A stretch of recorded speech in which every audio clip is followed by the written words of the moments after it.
You've no doubt seen those flashy press conferences with police showing a huge haul of contraband, usually drugs or weapons, as they announce a major bust. But while that does mean some bad stuff is off the streets, it doesn't mean case closed. Sometimes the whole thing collapses before anyone is convicted. That took place recently with what's been called the largest ever international drug bust in Toronto police history. How does such a thing happen? Well, let's ask. In Parry Sound, Ontario, Peter Shadget, assistant professor in the public safety programs at Wilfrid Laurier University and a former member of the Ontario Provincial Police. And here in our studio, Juliana Greenspan, criminal defense lawyer at Greenspan Partners LLP and a board member with the Canadian Civil Liberties Association. And Peter Edwards is here, organized crime reporter at the Toronto Star. And Peter Edwards, it's good to have you back. Juliana, it's good to have you here for the first time. And Peter Shadget, thanks for joining us from Parry Sound. Good to have you back as well. Let's start with a picture. Sheldon, you want to bring this picture up? This is a huge cache of drugs seized from something called Project Brizza. This is June 2021. And for those who are listening on podcast and can't see this, this is massive. This is right out of a Jerry Bruckheimer movie, just like gobs and oodles of, I don't know what kind of drugs those are, but it's big stuff. Peter Edwards, tell us, what were we looking at and what was Project Brizza? It was the largest organized crime drug bust in Toronto history. They got $61 million in drugs, mostly cocaine. They got $1 million in cash, but they didn't get any alleged bad guys. And so it was a failure and a success at the same time. Okay, the success was getting the stuff off the streets, I guess? A huge amount of drugs off the streets. The failure was someone did put the drugs out there and they didn't get one of them. So, did anybody get charged? 20 people got charged. They were all thrown out, and it's still a mystery why. It's still a mystery why? How can that be? Because if you're basing a case on what you say are confidential informants and you're called on the informants, what do you do? Do you trot them out there and prove it, or do you let things fizzle? And credibility-wise, the judge just didn't buy it, and so cases are built on wiretaps, and later wiretaps draw from earlier wiretaps, and so if the first one's tainted, that taints the whole thing. Juliana, this was a huge photo op for the cops. It was all over the news. What concerns do you have about this kind of thing? Well, I guess there's a number of things, but obviously one of the most important things is that the drugs were secured and they're not going back on the street. So that's good. That is a good thing. And so, however, when tremendous police force resources are used, tremendous amounts of money is spent, the requirement ultimately becomes that as much as it's important for the police to investigate, to lay charges, and to secure convictions, they must do it down a path that still protects the privacy interests of individuals, that they do it lawfully, that they do it properly. And so it is a check and balance that must always exist, regardless of what the stakes potentially are. And that factors sometimes into a trial judge's decision about how bad the police may have acted or not, but that must always exist. And do you have any more background information or on the QT about why this whole thing fell apart? This one, no. I mean, I don't, other than it has been reported, and applications by counsel were made and starting to investigate on the defense side about how it is that the police investigated and what they did. And from what it appears, there was misleading information that was presented to judges in order to get wiretaps and searches. And once the police start to get those things and listen to people's private communications and their life and their lifestyle, it becomes a concern for all Canadians. And so that was the path that was being explored in the courts, it appears. And then the Crown stayed all the charges, which means it's the Crown power that they have in order to just stop the prosecution from continuing. So even it wasn't the judge that threw this out, it was the Crown that said, we can't go forward, that's it. From what I understand, it was in the process of hearings before the court, and the Crown, in the midst of it, stayed the charges. Okay, Peter Shadget, let me get you in here. You were with the Ontario Provincial Police for many, many years, And maybe you could give us draw on your experience to tell us how these big, high-profile cases get started in the first place. What do the cops do? Well, it's a fascinating perspective from my position now to think about how these investigations begin. In this particular case, I have no information whatsoever other than what I've read in the media. And I've read one source that talks about this misleading information, but other sources talking about problems with witnesses and problems with disclosure, which are not police issues per se. But these cases begin usually with some sort of opportunity that presents itself, and it can come from any source whatsoever. It can come from another law enforcement agency. It can come from another police department. It can come from an intelligence agency. It can come from an agency from another country. And the media reports I read on this is there's multiple police departments within the province of Ontario, plus the RCMP and the Canadian Border Service Agency, plus there's cooperation with the U.S. Department of Homeland Security and Drug Enforcement Agency. So there are a lot of moving parts in this investigation, which are very, very difficult to control. And what I wanted to make an observation was that there were 20 people charged in Canada with offenses. What I've never been aware of our friends in the United States allowing an opportunity to prosecute someone for a crime committed in their jurisdiction to go by the wayside without their best efforts as well. So I don't know if in fact there are people charged in other jurisdictions outside of Canada. So I'm not convinced on the face of the media reports that the case is totally over, but certainly the Crown has exercised its position to say there's no reasonable prospect of conviction in Canada. And what they're saying is there's something problematic with the case that means that the prosecution will not be able to prove this beyond a reasonable doubt. Okay. If they can't prove beyond a reasonable doubt, then they can't further the prosecution. Sure. Let me get the media's role in this was just hinted at there. So Peter Edwards, let me go to you on that. Can you tell when you're in the midst of covering some big photo op event like this, whether press coverage is going to be at all a factor in determining whether or not a case goes forward or doesn't? To be honest, no, because we don't know who the informer is. We don't know what else the informer is doing. There's a guy I'm talking to now who's in witness protection who was a witness in multiple cases, and that's a lot of times what happens if police get someone good, they milk them. You get all you can out of them, and sometimes these aren't people picked from the front pew of the church. I mean, they're doing things on their own that are pretty questionable, or else they're trying to get revenge on people they didn't get along with when they were on the streets. So there's a lot of moving parts. Sometimes the worst person is the first one to turn informer. Can I get you to look into your history a bit on this one and whether or not any media coverage of a trial raised enough serious questions that either the judge or the Crown or whatever thought this can't go forward anymore? It can. I mean, we hope that the courts and crowns and everyone are impervious to public reaction, but we're all human, and so it can. I mean, I don't know. I wouldn't point to a specific case because I think it would be unfair. I think it would be just a guess on my part, but. Some cases, hundreds and thousands of cases go through the criminal justice system that are not seen by the press.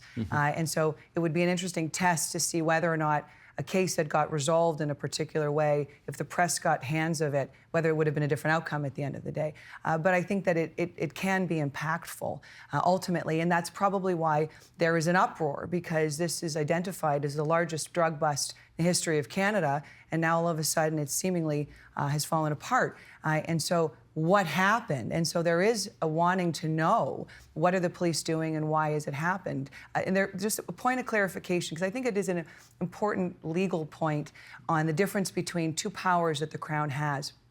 One is to be able to withdraw, and a withdrawal does identify that there is no reasonable prospect of conviction, and so they are taking that position. In this case, it was a stay, a Crown stay, and in that case, the Crown does not have to say, or can it even be suggested as to why. It's just a power that the Crown has to say, we're stopping this. So a stay is different from a withdrawal of charges? I think meaningfully so by way of how you might interpret it. If the Crown believed that they had no reasonable prospect of conviction, I think the appropriate one would have been a withdrawal. In this case, it was a stay. It just shut it down. Crown has no obligation to explain why or the reasons behind that. And so we're left to wonder. And there are a myriad of reasons why a Crown would choose to stay, but none that they have to identify because it is within their power to just do it. Well, let me pick up on that. Peter Shadgett, do you think that there ought to be a responsibility on the Crown to be more transparent in the case of staying charges, offering some explanation as to why that was happening? When the Crown Attorney makes a decision, they make it in the public interest, and the public interest is not always served by the transparency that we have grown to demand in our country. Sometimes the public interest requires that the Crown actually take steps to protect information and thus people that have been the sources of that information. So there's not always a need for the Crown, there's not always a requirement for the Crown to talk about the decision making that goes into whether they proceed with the case or not.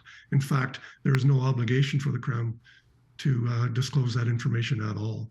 All right, Peter Edwards, as a journalist, I presume you want everything as transparent as possible because you want to report on it at all.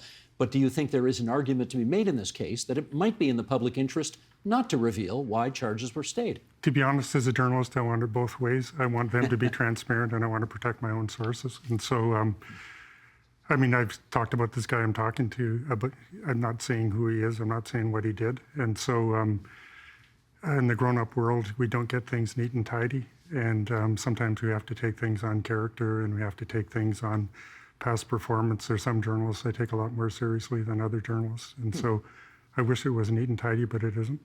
Juliana, it's not neat and tidy. Do you have any I know you're the civil liberties person here, but do you allow for the possibility that transparency may not be the best thing in all cases? I think it's fair to say, assuming, and we always want to make that presumption that the Crown is making choices that are in the appropriate interest of situations, there are reasons to protect. There are often, especially in large projects, as we know, there are a lot of tentacles. And so there may be active matters still continuing on beyond the case at hand. And so it may cause a threat to expose that by the continued efforts on the prosecution of the case that is currently being prosecuted. So there are a lot of concerns that go beyond what we may know in the courtroom. On the other hand, when a case falls apart, public gets outraged saying, how can this be? Bad guys got free in this sort of very crude sense. And the service has spent probably millions trying to prosecute the thing. And millions are spent. And so if it is because as a result of some police doing or police misconduct or something that has happened, it should be that the Crown should say, we are not standing by this. We also, too, as ministers of justice, take a separate role. But the Crown and the police work together as necessarily they should, always in cases. But it does help to maybe level things a little bit where it's not turned as against the accused person who is looking like they got away on a technicality, which is an unfair conclusion to be drawn in the host of a lot of issues that are at play. And so there's always that need to protect interests and privacy rights and accused persons, but also a need for some transparency so that people realize publicly other things that were going on in the case that is not the responsibility of the bad defense lawyer. And so I would hope sometimes for some transparency of Crowns to say, we are not standing by this either, and this is why we are asking for a stay or ask for a judicial stay in the circumstances. But I do respect the Crown's office, and I respect that they have a lot of concerns going on at once, but it would be nice every once in a while. Peter Edwards, let me follow up on this angle here. This case that we're talking about is almost 3 years ago now. And did you mention 20 people were charged? 20 in Canada. 20 in Canada. Okay. What do we assume those 20 people who were presumably looking at long sentences if this case had been brought to a successful conclusion, what do we assume that they have been doing ever since? See, that's where I have a problem because obviously someone did it, but was it this 20? Was it all of this 20? Were they all equally guilty? One thing that hits me, though, is the drugs kept moving after this thing. I mean, these 20 people weren't essential to the drug trade. They were, even if they were all guilty, which I'm not saying they are, but the drugs kept moving. I mean, it's not like if we catch a certain group of people, now there are no drugs and everybody's healthy. It's a lot more complicated. Peter Shadgett, maybe you can answer that same question from your point of view.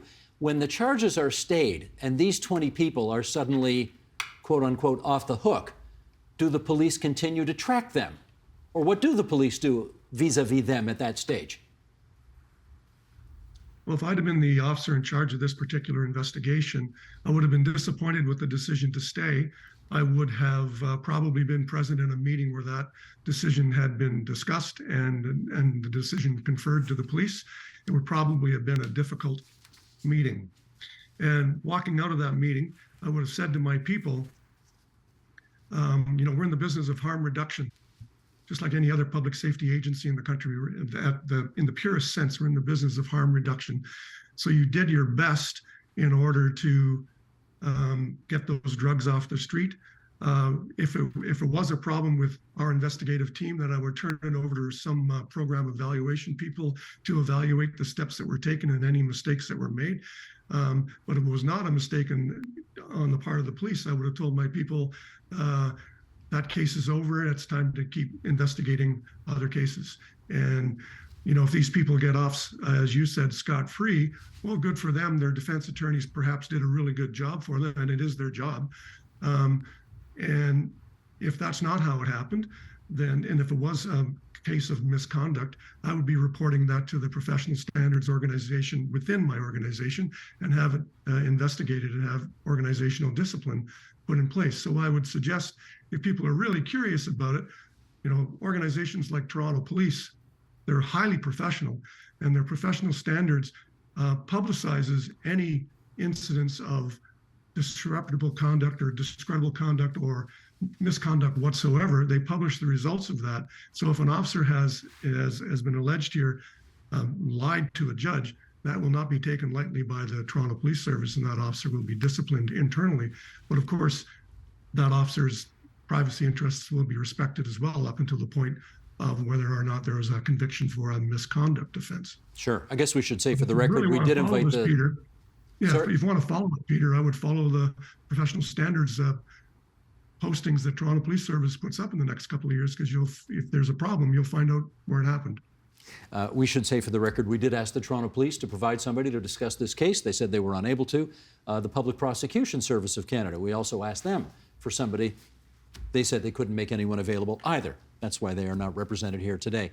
Let me do a quick follow-up with you, Peter Shadgett. You said that if after the charges were stayed and you were running this operation, you would have had, quote unquote, a difficult meeting at your headquarters. What does that mean? No, I suspect the meeting between the Crown Attorney's Office and the investigative leaders was difficult. I've been in meetings like that where charges have been stayed or charges have been withdrawn for other reasons. And they are difficult meetings because people are professionally invested in these cases. And the organizations, for the most part, conduct these investigations with incredible professionalism. I would suggest that these kinds of cases which are stayed are very rare. And because they're rare, the organization would need to turn inward, not to protect itself as much as to correct behaviors to make sure mistakes aren't made in the future. Gotcha.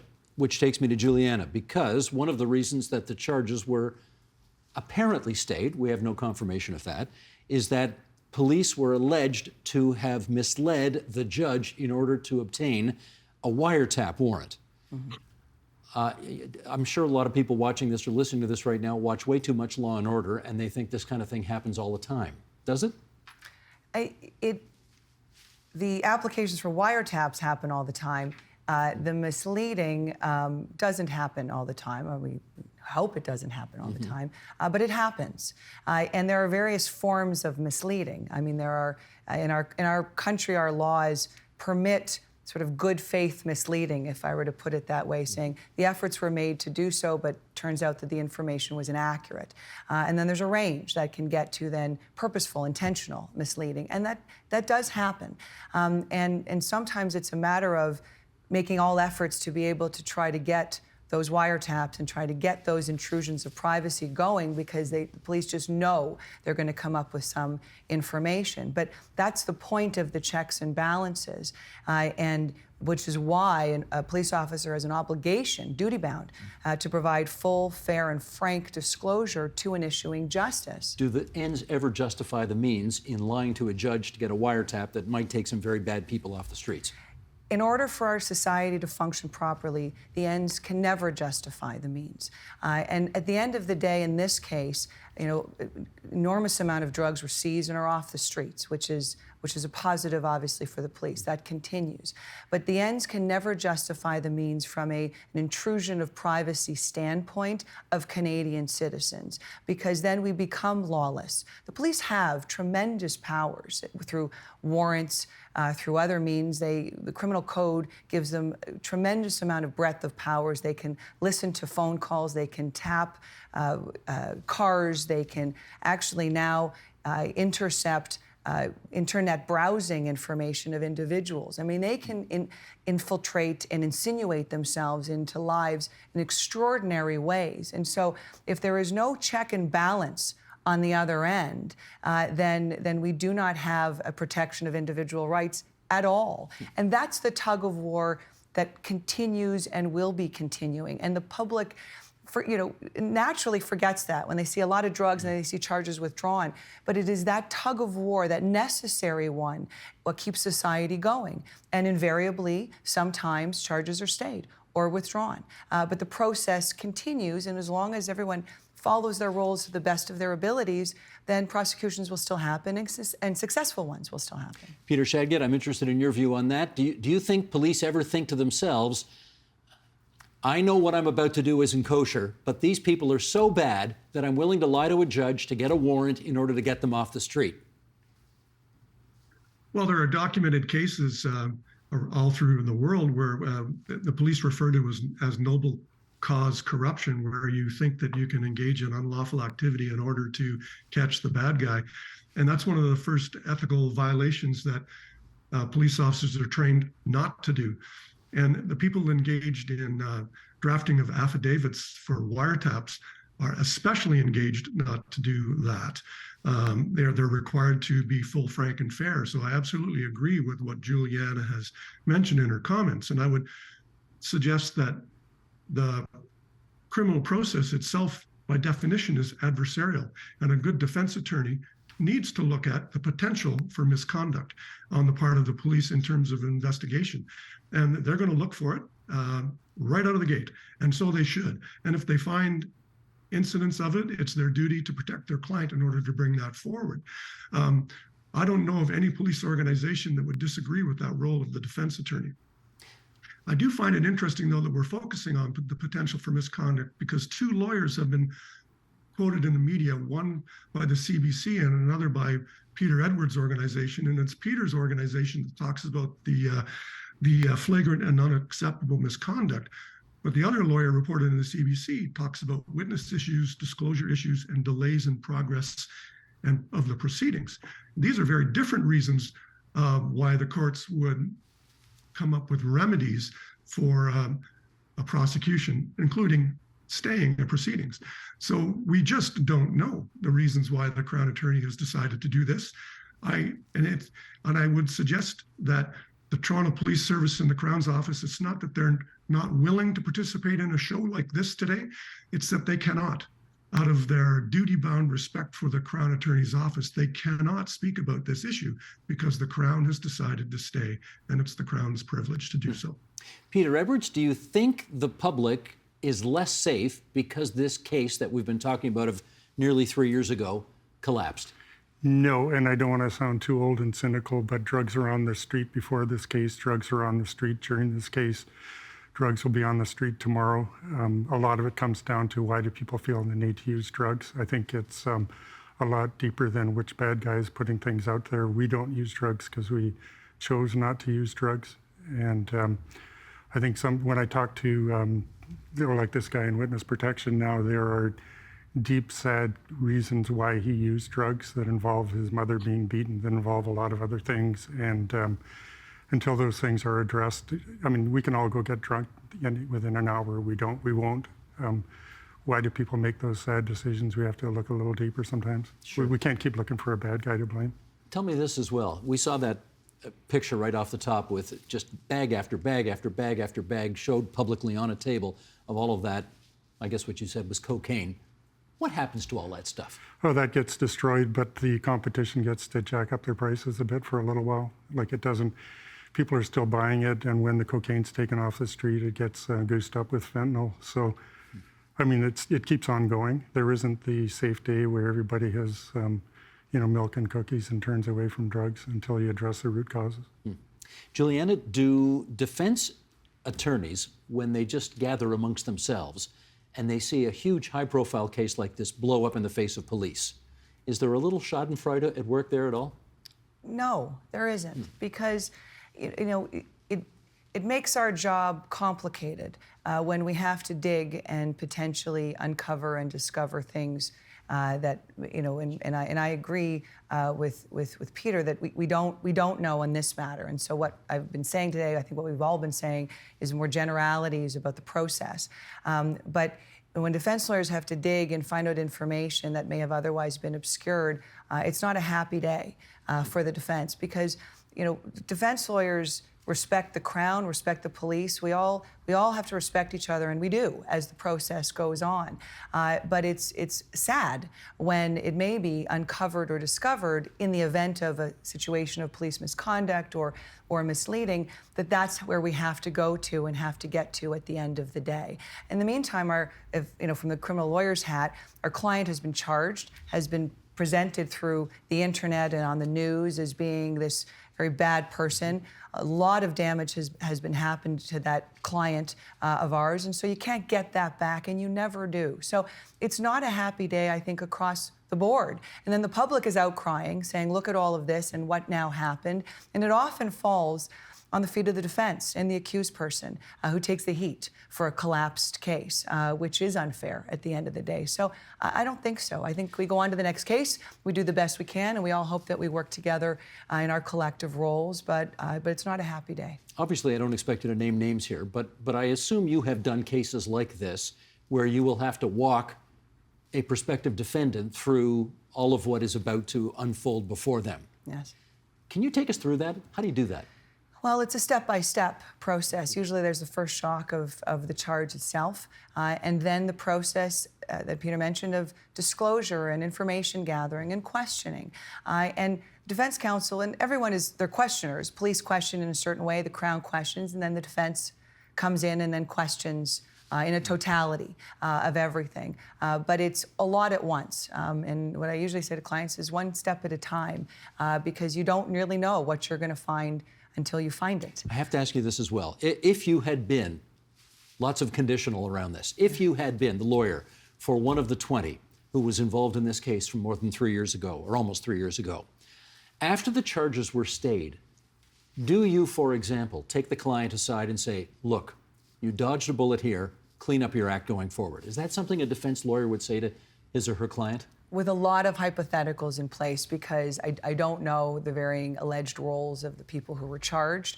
I don't know necessarily the reasons behind the stay. I may, if I were on the inside, have more of a sense of why a stay occurred. From what I understand, there was litigation at play at the time when the stay happened, so I'd have probably a more intimate sense of the circumstances. But when there is a large project or there are investigations that may continue, the police don't have to walk away from an individual at any point in time. If they have grounds to continue investigating or looking into things, they will do so, and I would expect them to. And so everyone should be, operating appropriately, but there's always that potential concern. And I would say to a client,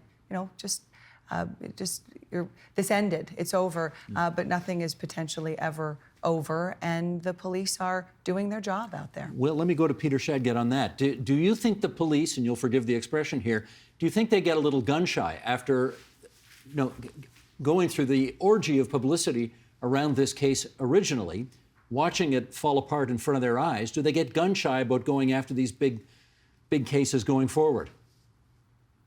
No, I don't believe so at all. If there are errors made, they're highly professional. Organization like the Toronto Police is very professional. They will correct those errors and they will continue because the duty to investigate never ends. It doesn't end even when charges are laid. There's always a duty to investigate, just like the Crown Attorney has a duty to make sure there's reasonable prospect of conviction, and they're not going to waste the court's time. The police aren't going to waste the public's time by sitting on their hands not doing anything. They're going to continue to engage in their duties as they know how. Peter Edwards, let me get you on that as well, because you're not just watching the police or just the Crown or just the defense attorneys. You're watching everybody. Do you know whether there's a lot of soul searching and lesson taking after these things fall apart? Yeah, and I think there's, it's sort of odd because the criminals actually have their own, not soul searching, but trying to figure out how did it fall apart. And I covered a trial a long, long time ago where the defense lawyer was very, very nervous. And I asked someone what, I thought this guy was smoother than he appears. And he said, that's because he's being audited. There was someone, a lawyer hired by the Medellin cartel who was in the back of the courtroom in Montreal. And they said that they're trying to decide how good of a job he's done and has he been straight up with them. And about 3 weeks later, the lawyer was shot to death. That was Sid Leithman. And the person said that they were making a hard decision on him. And so everybody takes a look at the end about what went wrong, you know, what could have been done better, not just the police. Do journalists ever do that as well? Yeah, and I think journalists, a lot of them, you like to keep your sources tight to yourself. You like to work with people that you really actually trust. And so it's the same for everybody. I've had police phone me and say, don't trust that guy. And they're talking about a fellow officer. They're saying, I know you're talking to him and, you know, he's going to burn you. Watch out. Don't trust that guy because? Because he's not trustworthy in the end and he'd be a police officer. I've had police tell me that about other police. And I feel that way about some journalists. Like humans are humans. Like we're human before we get our title and we're human after we lose our title. And I know of a former Hells Angel who I actually trust quite a bit, but I don't trust the Hells Angels, but I do trust this guy as a human being. And so people are very, very complicated. People are very, very complicated. That is a good takeaway from all of this stuff. That's true. How about you? Are there police that you do trust versus police that you simply will not take their word on anything in your experience? Yes. I mean, just like the notion of humans, absolutely. There are officers who I've engaged with in a number of matters, and they do what they should do as their role as a police officer. They protect and serve the public, and they make right choices, and they are thoughtful, and they have tremendous integrity. And there are other police officers who simply don't. And it depends on who I might run into and who I might not. And you've learned who's who over the years? I've learned a few who's who's. I mean, sometimes, you know, repetition helps you uncover a person's nature, but sometimes a one-off you won't necessarily know. I mean, look, I'm glad to say that most officers I engage with, I am happy to engage with them, and I'm glad that they're on the various forces that they're on. Same with Crowns, same with everybody. But there are always bad apples, and then there are always people who maybe think that they know better. And not necessarily bad apples, but those people are just as dangerous when they have a badge and a gun. Sheldon, let's have a three-shot, please, so I can thank everybody for doing the program tonight. There's Juliana Greenspan, and if that last name sounds familiar, yes, her dad was Eddie Greenspan, the legendary lawyer, gone almost 10 years. Peter Edwards from the Toronto Star, Peter Shadget from Laurier University. Thanks, you three, for joining us tonight here on TVO. The Agenda with Steve Paikin is made possible through generous philanthropic contributions from viewers like you.